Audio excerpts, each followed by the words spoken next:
O filme de hoje foi o último a ganhar o Big Five do Oscar, que são os prêmios de melhor filme, melhor direção, melhor ator, melhor atriz e melhor roteiro. Os últimos dois filmes que conseguiram esse feito foram Aconteceu Naquela Noite, de 1934, e Um Estranho no Ninho, de 1975. Mas será que o filme é mesmo tudo isso? Será que ele envelheceu bem? Será que ele funcionaria para as plateias de hoje? Trata-se de uma crítica patrocinada, mas a pessoa pediu para não ser identificada. Eu respeito, mas deixo aqui o meu agradecimento. Se você tiver interesse em patrocinar uma crítica no canal, é só me mandar um e-mail que a gente conversa. E esta será uma crítica cheia de spoilers. Pessoal, está dado o aviso. Vamos lá?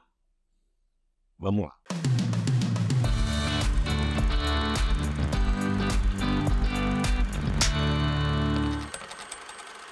The Silence of the Lambs, ou O Silêncio dos Inocentes. Baseado no livro de 1988 do Thomas Harris, o filme segue uma agente em treinamento do FBI que está investigando um assassino em série. Para tentar entender a mente de um psicopata, ela busca a ajuda de outro, que também é canibal, então tem esse bônus. Mesmo sendo um filme que em alguns momentos acusa a sua idade, é um filme pré-internet, por exemplo, o que dificulta demais a investigação, é um tipo de história que nos dias de hoje seria bem diferente, mas ele continua relevante por causa dos temas que aborda. Do ponto de vista da psicologia, ele investiga a mente de dois psicopatas, o que motiva suas ações, é um olhar muito interessante da psique humana e isso não envelhece. A Clarice é uma personagem forte, resiliente, é um retrato atemporal também de uma mulher buscando seu espaço num ambiente que é coberto de homens. A cena dela entrando no elevador retrata muito bem isso, ela é pequenininha, ela ainda tem um monte de cara, deve ser assustador. O jogo psicológico, a dinâmica de poder entre os dois, a exploração da psicologia criminal, há muitos elementos relevantes aqui, além do filme ser um prato cheio para críticos.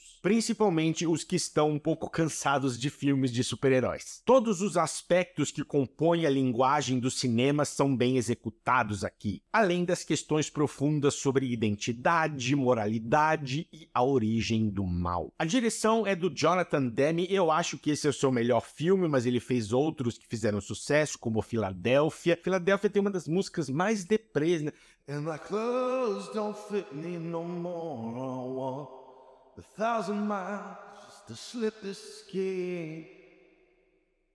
The night is falling and I'm blind awake. I can't feel myself fading away. É muito sofrida essa música. So relieve me, brother, with your faithless kiss. Or will we leave each other alone like this in the streets of Philadelphia? Na na na. Na, na, na, na, na, na. Será que é a mesma galera que faz o vocal, o back lá do Rei Leão? Ele também dirigiu O Casamento de Rachel, de 2008, que eu gosto, e aqui ele dá uma aula de como construir tensão. Ela é crescente, acompanha sem pressa o ritmo do filme. Ele usa muitos planos subjetivos para criar um vínculo entre o público e a Clarice, muita câmera na mão, muitos close-ups para realçar certos sentimentos, falando close-up mesmo, assim, testa e queixo, e também sentimentos que estão por vir. Tem um diálogozinho muito bom quando o chefe pergunta para ela: você se assusta facilmente? E ela responde: ainda não, senhor, porque ela ainda não conheceu o Hannibal Lecter. A sequência final dela no escuro, não sabendo onde o assassino tá, e ele sabendo onde ela tá por causa do óculos, é sensacional.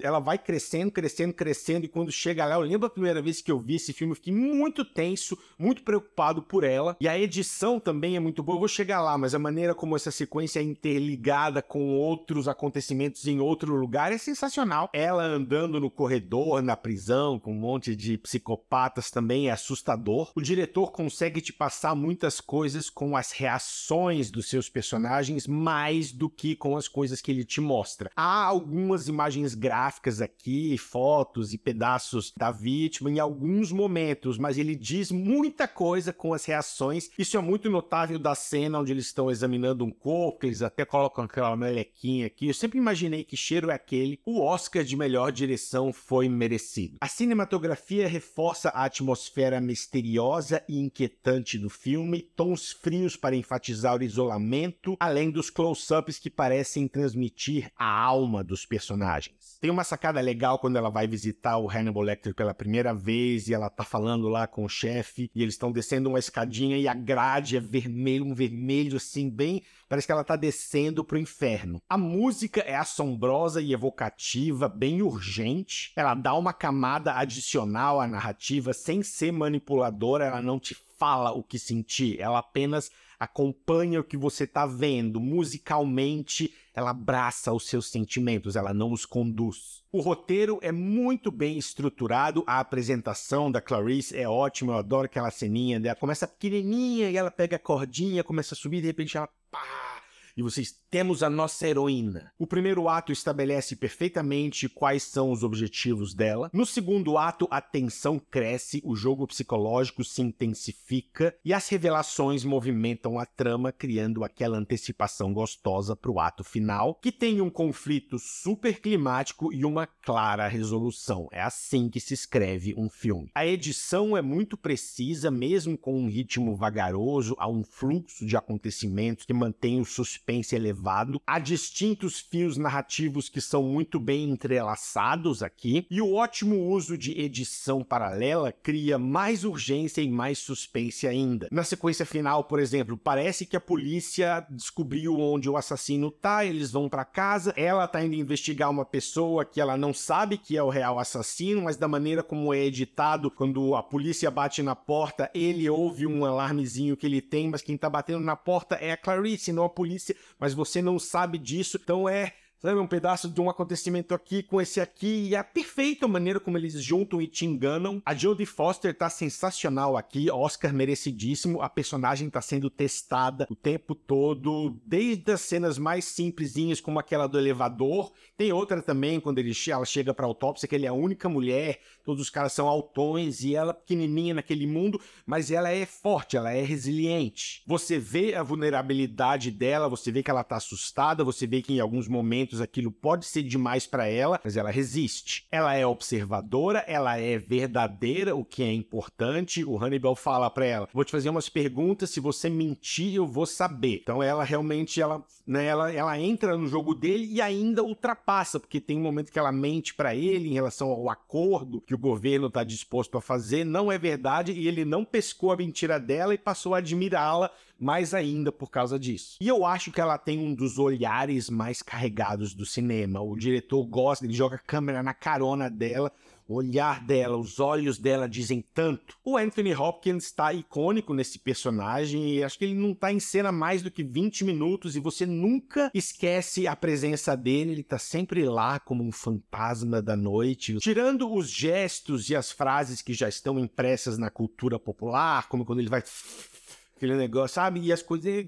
que a essa altura já virou um desses marcos do cinema, mas tirando tudo isso, reparem no que ele faz com os olhos e o sorriso. Esse olhar aqui, olha essa expressão, olha esse sorriso do demônio. E as reações dele também dizem muita coisa. Tem um momento que ela tá contando algo pra ele, ele fecha os olhos assim, sutilmente... faz uma expressão com base no que ela tá dizendo, você pensa, ele tá demonstrando empatia? Sensacional, mais um Oscar merecido. Você pode argumentar que ele tá muito pouco tempo em cena e deveria ser melhor ator coadjuvante, mas é um filme que não teria um melhor ator principal. Ele foi inscrito na categoria e ganhou. A fuga dele da prisão, uma das minhas coisas preferidas da vida, e a lógica dele, né? Não, assim, beleza, ele pegando lá o clipezinho, conseguindo sair, é um pouco de forçação, e o filme poderia ter feito algo que eu não gosto, que é mostrar ele fugindo fora né, insinuando como foi a fuga dele. Então tem uma cena que ele olha para uma caneta, aí você pensa, e se por exemplo na cena final tivesse um policial com a caneta aqui,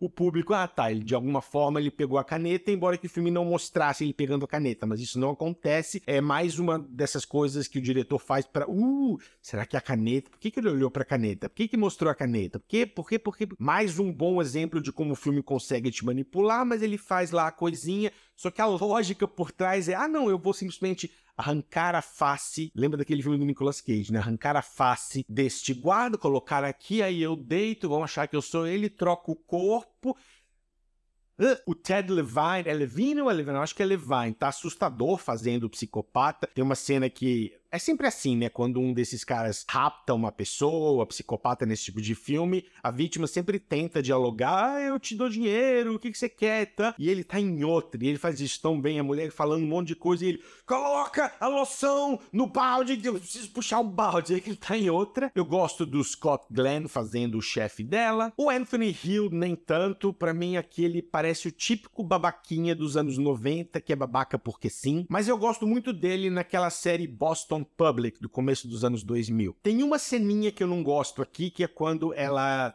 vai passar debaixo de uma porta e ela corta. Ela se corta na calça, um barulhinho de rasgo, assim, que já é todo artificial. A câmera imediatamente vai para a perna dela e tem um rasgão perfeito que já tá todo ensanguentado. Não é assim que cortes funcionam. Ou estaria sangrando pra caramba, ou não estaria quase nada. E ficou ruim, mas são 10 segundos do filme. O final é sensacional, ao mesmo tempo em que ele te dá uma resolução. Ela se forma lá no FBI e ela descobriu onde o assassino estava, ela impediu mais uma fatalidade, tá tudo bem, tá tudo fechadinho. Ao mesmo tempo, ele continua solto. Aí você pensa, esse homem tá solto, olha o estrago, né? Olha o estrago que esse homem vai fazer. Depois...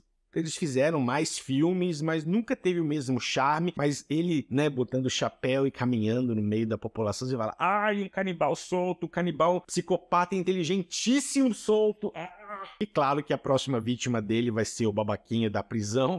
Eu adoro como esse finalzinho é inquietante. O Silêncio dos Inocentes é referência total para qualquer filme de suspense, mistério, para qualquer thriller psicológico. Não tem a hiperestimulação que a atual geração parece gostar, mas isso não é necessariamente uma coisa ruim. Nota...